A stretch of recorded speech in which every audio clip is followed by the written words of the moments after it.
The following program is rated PG and contains coarse language and mature subject matter. Viewer discretion is advised. Unprecedented outbreak. The whole world needs to be on alert. COVID-19 can be characterized as a pandemic. Strict new quarantine measures, nationwide lockdown. I've declared a state of emergency. Manitoba's premier declares a state of emergency. Southern Chiefs Organization declared a state of emergency. In the first half of 2020, the world became paralyzed by a deadly virus.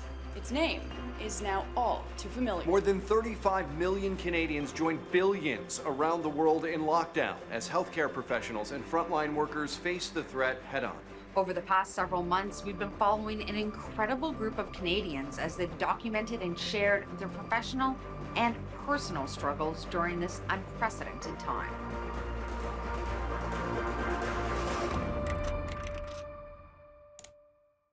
So I just had my doctor's appointment, and everything is great with the baby. Nothing to be worried or concerned about, but just a little emotional because there's lots of new rules with visitors, and it's just not what I expected for welcoming baby. I'm more so just concerned about keeping my family safe and also wanting them to see the baby, but I just don't know what the right thing to do is. And that's it for now.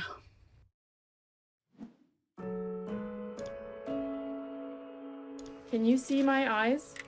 Because that's all I can see when I have a new patient in front of me.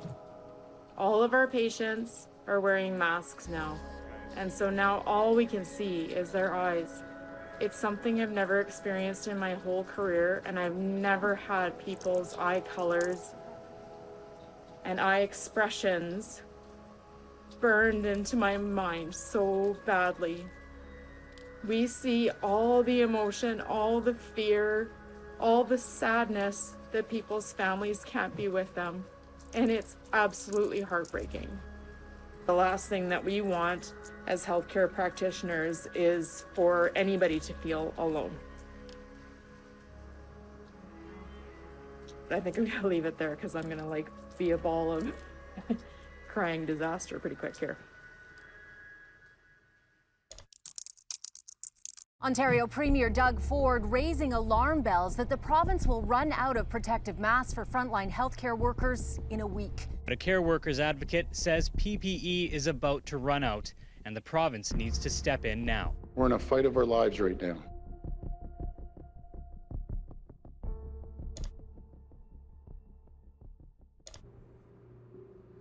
So the Premier talked today about a shortage that we might be a week away in Ontario, and yesterday the Premier of Quebec said we might be a week away in Quebec of running out of PPEs.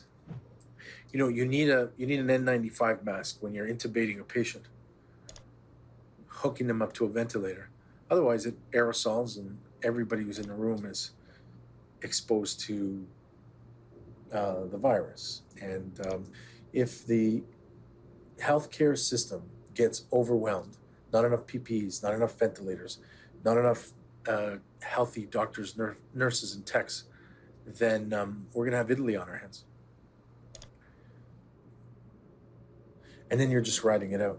We need to know who's sick. If we need to know who's sick, then we're talking about testing hundreds of thousands or millions of people, not 5,000 people a day.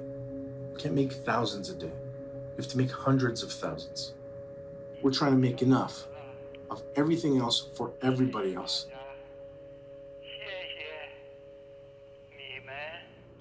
I'll sleep when we're done. There's no denying COVID-19 has had a major impact on small businesses in BC.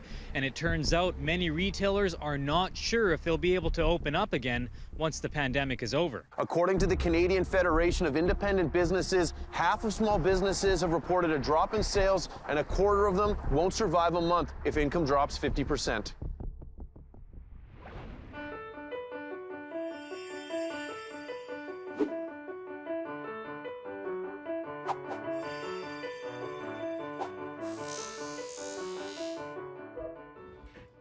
I've been doing a lot of reflecting lately. I've been thinking about all the stages that we've gone through. we were on a high. We were looking at our best year ever. And now with so many cancellations and projects on hold, it just wasn't looking pretty. We had to accept it. We had to accept the situation that we're in right now. We're staying busy on non-billable projects, to be honest with you, for the most part, because I want to keep my team engaged. I want to make sure that they're still creative. The goal is not to do layoffs. That's the goal. And this is the stage we're at.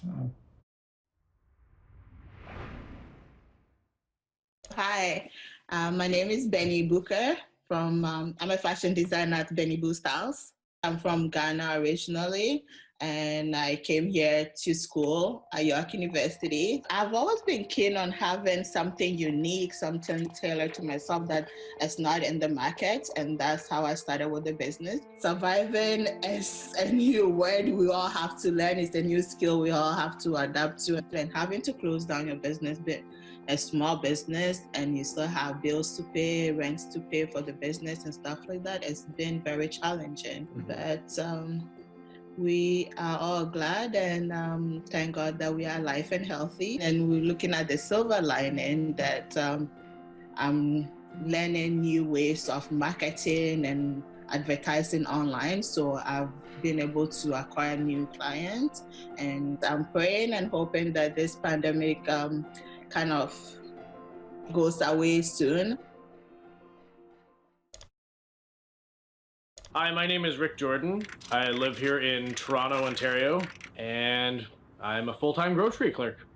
When this whole thing started, it was just crazy. And all of a sudden, everybody's like looking towards you, and it is the most bizarre scenario I think I've ever been in. Like, there is a police presence at several grocery stores now, where they are spacing everybody out because people are getting upset, and now they're threatening to do things to staff members, and that's just you can't have that in general, but I mean especially when everything is just this tense and it's this real. You're sitting in an environment where there's no airflow because they closed up all the doors and all the windows and everything else in there. You're surrounded by hundreds and hundreds of people day in and day out. Chances are somebody's gonna have it. It's just stress on top of stress on top of stress. It's in your head the whole time of, this could be anybody. And proceed. Hi, my name's Chris. I'm from Victoria, BC. I have a C5 spinal injury. I'm a tetraplegic, so my hands don't open or close. I got some bicep, but no tricep and no trunk balance. I need help every day, just like activities of daily living, getting dressed, getting in, sliding in and out of bed, getting into my chair, cooking, those types of things. Obviously we can't be 6 feet apart all the time. They're helping me like in the shower or what have you, and I have to brush my teeth and eat.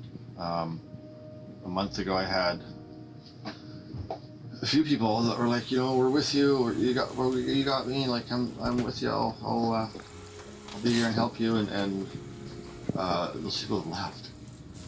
Another friend caregiver is either sick or MIA for almost the last week. And I have people that I've recently met that they're saving my butt right now. So that's life, that's reality for me. Yeah, I'll keep you posted. Thanks.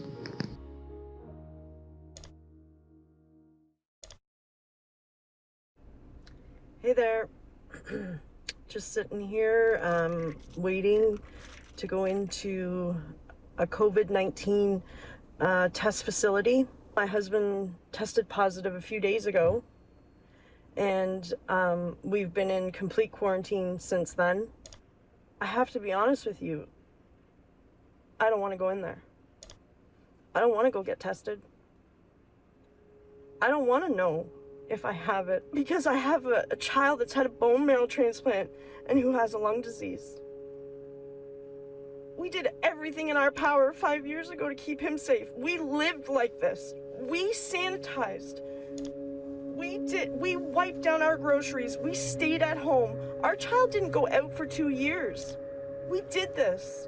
So when they told us to bunker down, We did it because guess what? We know that this could get bad. So we listened. My husband had to go to work because he's an essential service worker, because you need your cable. And somewhere in those 2 weeks, he contracted the COVID. Now, not even 2 days later, I have to go and get tested. So I just drove here and saw so many people hanging out in parks, walking up and down the streets. I saw packed buses. So if this isn't for real to you, I don't get it. Stay home.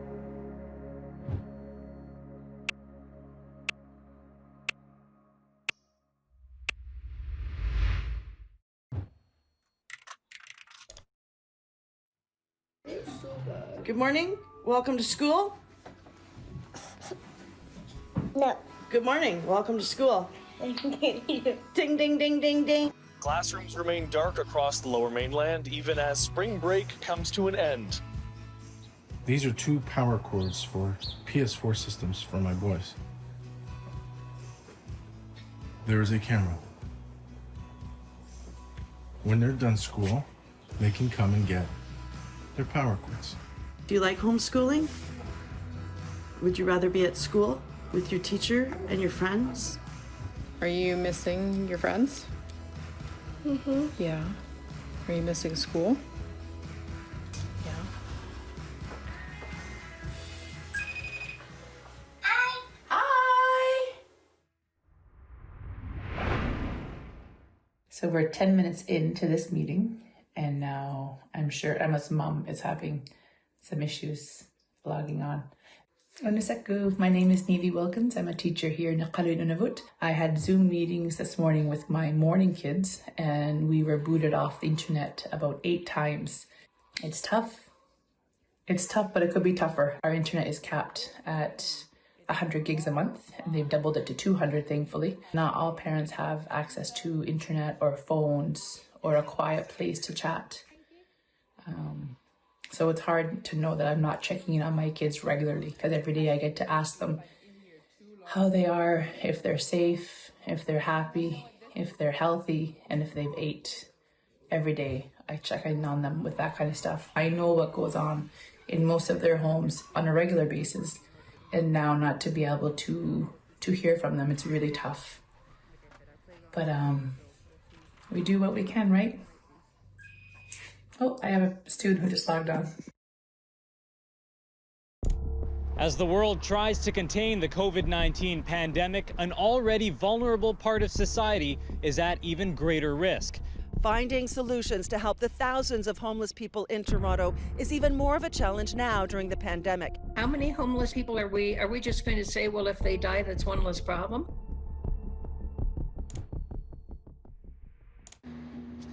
So another morning at the shelter done. I think a challenge that we are finding is a lot of people obviously are having to stay home because they're getting sick, and for the safety of the community, obviously it makes sense that our workers stay at home. However, at the same time, sometimes when we come to the shift, we're short-staffed. Today we were short-staffed by 2, so there was only 6 of us for corralling and cleaning 180 mats, 180 people. So that was a little bit of a challenge, but we did it really well, and the community was awesome today. There were hardly any blips, and yeah, I'm really thankful for this team. It's pretty amazing what we can all do together. Hi, my name is Madeline DuPont, and I work at a nursing home.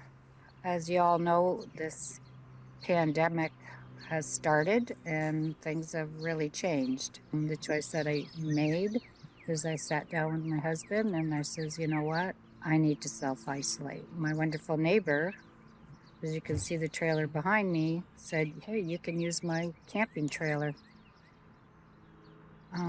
Gotta love your neighbors. Working in a nursing home is a very hard job. and it's hard to find staff on a good day, let alone with this pandemic going around. So my choice is to self-isolate, keep my family safe, keep my residents safe, and do my best to stay healthy, and that's all I can do. And wait till the day this is all over with.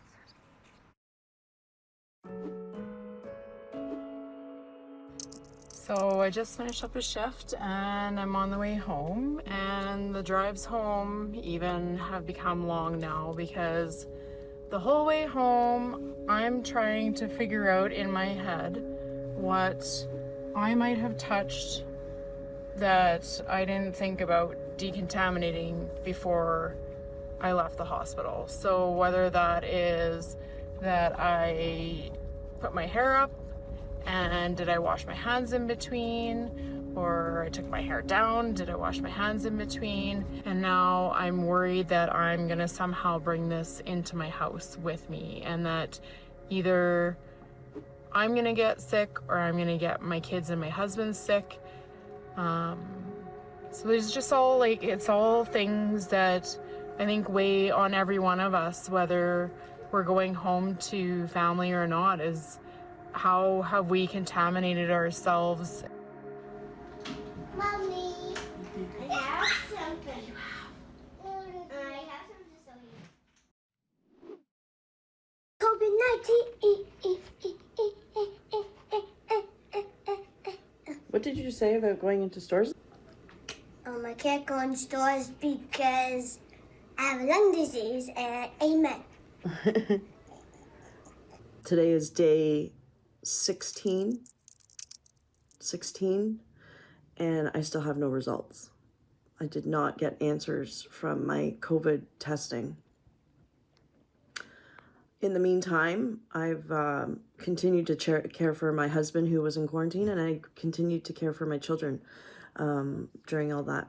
I'm trying to survive. I'm trying to be a good mom. I'm trying to be a good wife. I'm trying to be a homeschooler. I'm overwhelmed.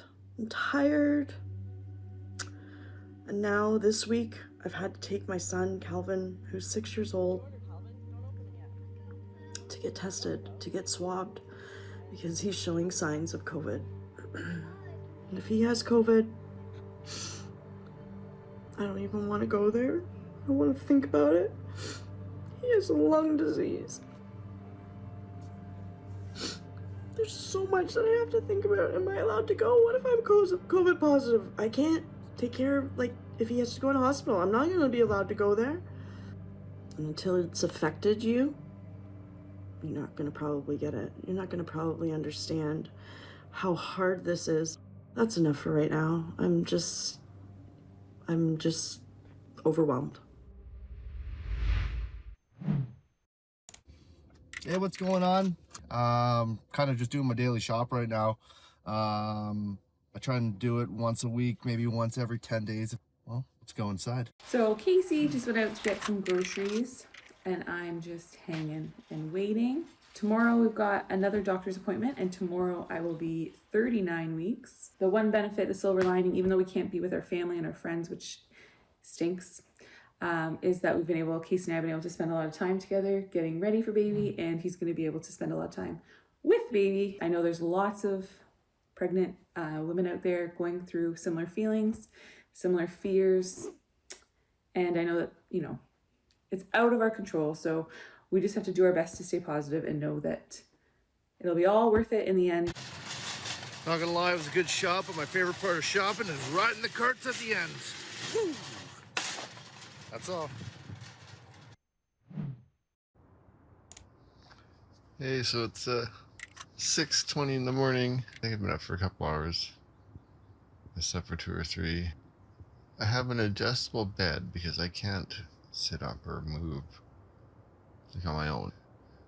It stopped adjusting. It's broken. It's stuck in a sitting position. And I got a friend who can maybe come and fix it. And he's pretty sure he's already had the COVID virus. So he quarantined for a few weeks. Doctor cleared him. He's good to go now. But he's still worried he might be contagious after. Nobody knows anything with this thing, right? I mean, we follow the health authorities, but even the U.S. CDC just switched and said, okay, well, maybe you could wear a mask now. Anyways, I'm rambling. Yeah. I'm stuck in this bed and it's broken.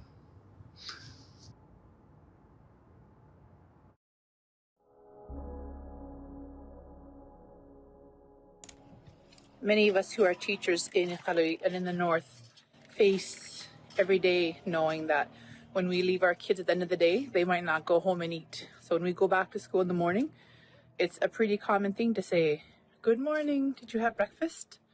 And if they didn't, we feed them. So when school shut down, we figured the easiest way to get food to them was to set up a table outside in our core downtown area for parents and students and family members to come to and grab a bag. One day, I've gotten 2 texts just from being home saying, "Hi, it's so-and-so's mom, and I'm having a really hard time. Is there any extra food from your food bank?" So I went to school, I took whatever food we had in our food bank, added whatever I could from our kitchen and our pantry, and made sure she got food. Because there's no shame in that. There's no shame in reaching out and asking for help. So I just found out that my store tested positive today, and they don't tell you who, they don't tell you which department. That's kind of, I don't know, like, you're already uncertain about what's going on, and then when they don't tell you any details, like, they're just calling people and saying, "Oh yeah, no, you were in contact," but like, now I have to decide on if I'm going to go into work or not. So I didn't receive a phone call, but now I have to make that choice of, am I going to go in? So I'm not going into work. That's plain and simple, but it's ridiculous that they won't tell you anything. Hey, good day. Decided to give an update here. My caregiver got here about 11:15 this morning, and by that time I've been tied up, crunched on my shoulder for full 12 hours, kind of testing my endurance and my sanity, and she's had trouble sleeping and insomnia and running late, and so if I start giving her for being late, you know, she might just not come in. So that's a tough place to be. Everybody else has their own things, right? It's a pandemic. People are, there's uncertainty, looking out for themselves. It's not a good time to maybe hire new people.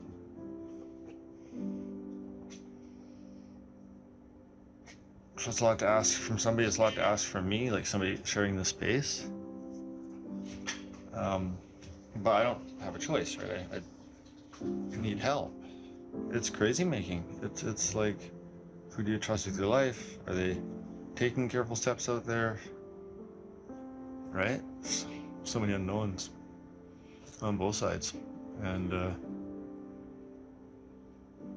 maybe people are just taken care of, or afraid of the unknown, or they don't want responsibility for killing me because they messed something up.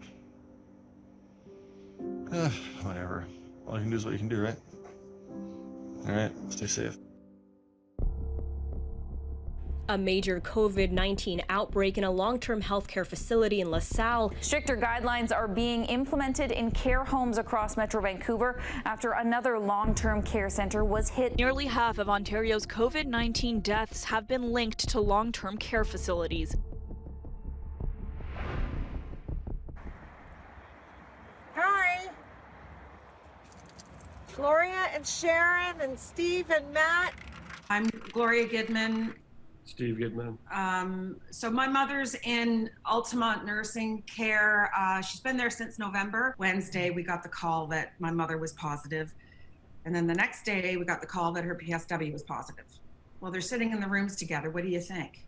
The care is just not there in these homes. I know the nurses, I know the PSWs are doing everything they can, and they're doing an amazing job, and I get that. I believe it's upper management that is telling them what they can and cannot do, and it's not enough. Even though they've had PSWs that have been tested positive, and the home has known this, they've allowed this worker to come in and help out because they're so short-staffed. The whole system is broken in that all the care workers are, a lot of them are part-time. They move from home to home. It's a recipe for this to happen. I mean, if you wanted to design a pandemic delivery system, this would be great. This is the generation that went through the war and rationing and, you know, surely went through all that. And this is how we're treating them. It's a crime, really. She's on her own, basically. And, you know, they all are.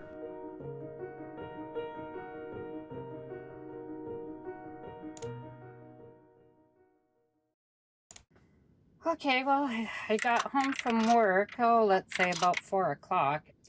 Work is a bit crazy right now, and all the girls are concerned that the employer is not allowing us to wear or giving us any N95. I don't get it. I really don't get it. But all I know is, you know,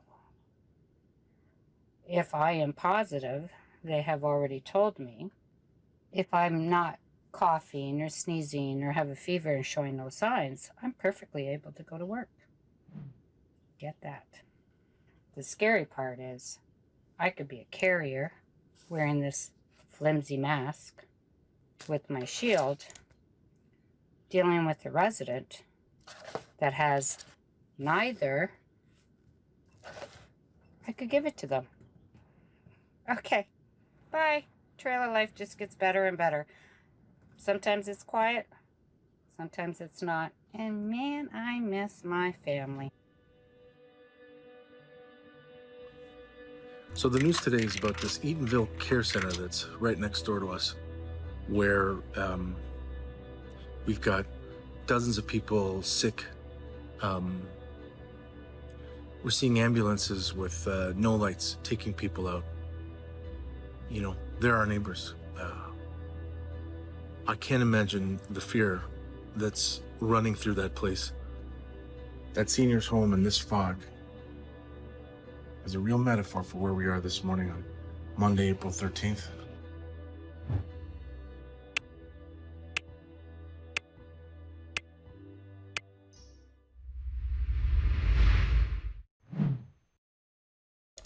So it was an early morning wake up today at April 15th. Emily had some contractions that woke her up. She said everything is great. Looks like it can possibly come tonight. We are fully dilated. No. My bad. My bad. My bad. Not fully dilated, but fully effaced. Fully effaced. We're 5 centimeters dilated. So we had a couple instructions when we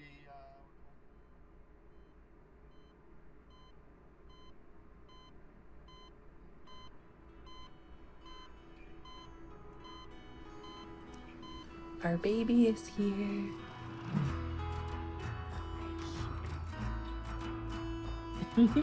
I love you. So this is what we have to do right now with family visiting. Appear through the window. Little L. Hi, Nana. Oh, hi, guys. Hi. How are you? Good. Are you in line? Yes. Yeah. What are you in line for today? A haircut. A haircut.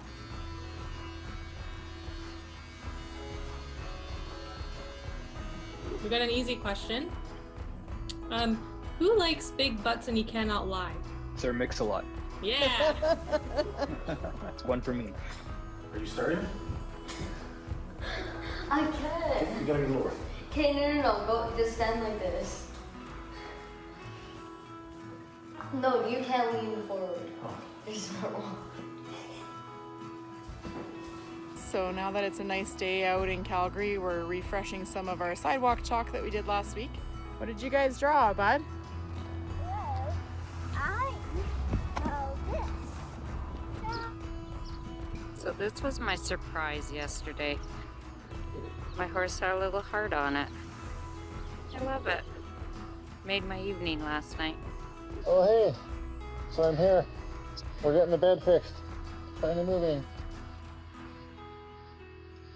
Yay, it's a miracle. All right, let's turn the page to, I miss reading with you guys every day at our yellow table.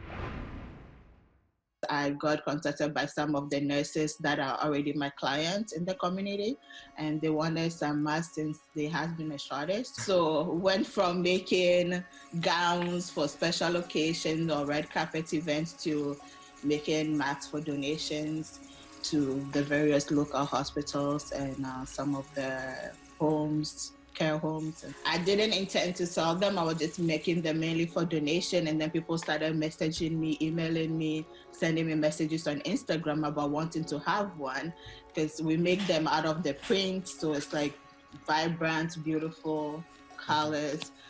I started selling them for $10 for anybody that wanted them, and the request has been overwhelming, actually. It's been pretty much what have kept me going. Sashi, I've gone through all the numbers, the updated spreadsheets and stuff, and looking at what revenue we're going to be having in April and May, we're not going to be able to sustain the full payroll. I need your help. BTI needs your help right now. Until we see a turnaround, we're all going to have to take some pay cuts. I'm trying my hardest to make sure that everyone is taken care of. This is not an easy conversation for me, so I'd love to hear everyone's comments. I think we have to do what's necessary for the business. We understand together and survive. Thank you, everyone. And like I said, we're going to come out of this stronger together. And when we do, and things turn around, you have my word, you have my commitment that, you have my word, you have my commitment that I will bonus everybody out to get you back to, get you back to what you deserve to be paid for your efforts and your work and everything. The provincial and federal government are deploying military personnel to 5 long-term care facilities in the Greater Montreal area. Medical personnel from the Canadian Forces have arrived at the epicenter of the crisis. I got a call from Altamont yesterday. The doctor had said that Mom is unresponsive, still not eating. Right now, again, it's just day by day, and I know, as I say, that they're doing their best, but doctor definitely said she's dying from COVID. I do believe she had, more time to give us, and this COVID has taken that time away. So now it's just day by day.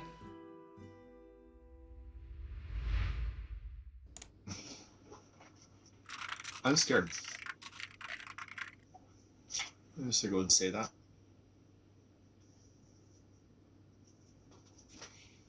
Been there before. I got a trach scar and a spinal injury. I spent 3 weeks on a ventilator before.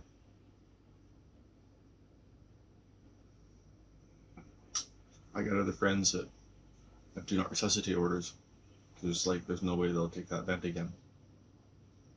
So it's a thing, but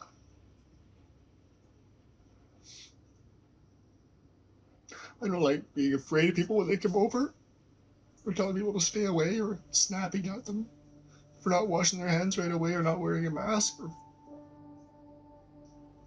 walking in with bags of groceries and wait, that's been outside, you've been around, leave that out there. What the type of life is that?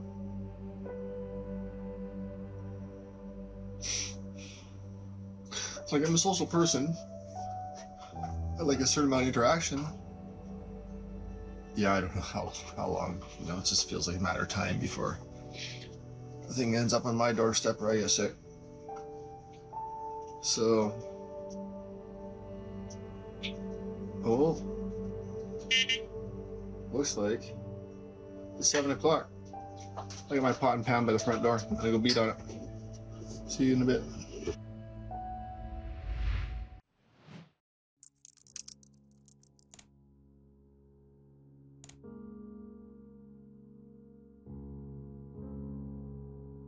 Mom passed away on Friday. It didn't end great, but Mom's in a better place now.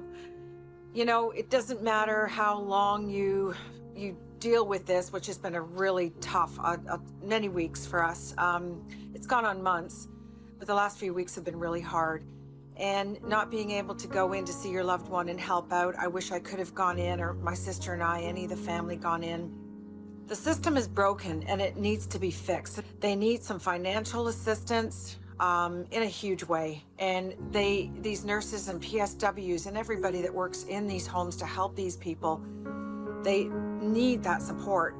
So that comes to an end, our saga, and I just pray it gets better for everybody else.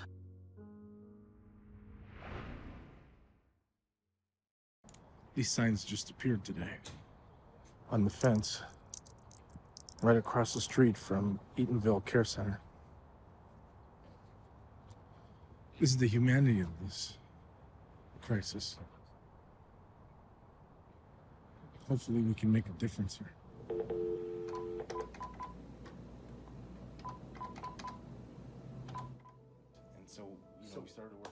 Flavio has gotten together with the folks at Mitchell Plastics. They're manufacturing 400,000 made in Ontario face shields for hardworking frontline staff at long-term care home. Flavio speaking.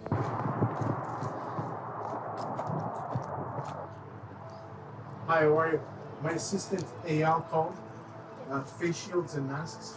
The level 2 face masks. A premier cookbook from Woodbridge this week, so good luck.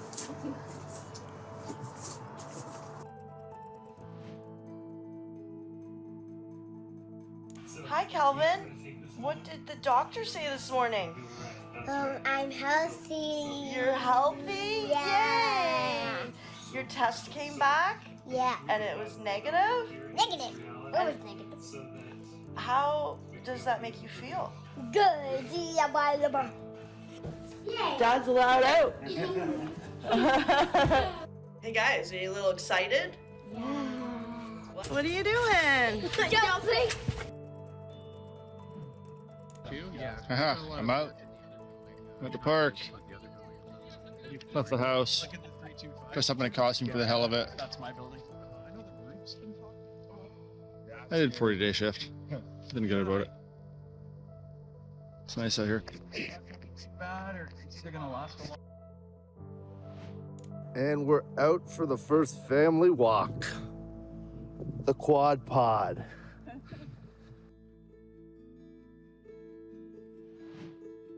There's a batch of N95s. We don't need them here. And good luck. Yeah, fits great. Thank you. Thank you. Sometimes a little gift just changes everything. I'm here to bless and anoint Benny Boo on the opening of her new store. Make sure you come and check it out. Benny, we love you. We thank you for all the support in the community and always making me shine. Slowly, people are starting to come back. Tara's in here. Hello.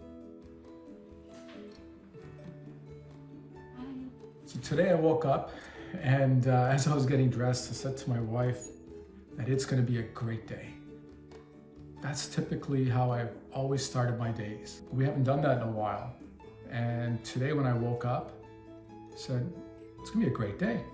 I'm going to make this the best day ever. Just want to thank those that supported us during Terry's sickness of having COVID. And we're so grateful to have that support. We thank you for that. We also thank the frontline workers who care for us, who take care of us, for the grocery people and anybody on the front line that goes to work every day, just so that we can continue to live and to have the necessities that we need. So we thank you. I just wanted to say thank you to everybody in Alberta and everybody in Calgary, and Canada for doing the right thing. It's been an interesting journey. It's been very humbling to have people both sending flowers and notes and well wishes, and we have seen lots of great things come out of this. We've seen lots of the community coming together, and lots of, I think, even just a new understanding, I guess, of the medical profession and our role in society. Like, when this is all done, I hope that we don't forget about, you know, those little people. And I mean, like, you know, anybody who's like a janitor that works in a grocery store, that's, you know what I mean, driving the bus, you know, like there's so many different things out there that we consider to be like just average jobs, but that's what's making the world run right now. I am blown away by how much the community wants to help during these times. You know, this week people have been offering to pick up garbage, to help us out with blanket cleanup, and just making their space their home. And that feeling, seeing these like some really, really beautiful moments, just transforms your heart. And I think so many of us, my colleagues, are working crazy hours, but that's what's getting us through this. We're here to help each other, and we really are. Like, the amount of support that we've given each other throughout this pandemic just warms my heart to know that we have such an amazing community. And hearing and seeing what's happening in other communities in Nunavut is just as heartwarming. What we're doing here is no different than what they're doing in other communities. Everyone's working together through this. Take care of each other, be kind, stay humble, and just put love back in the air.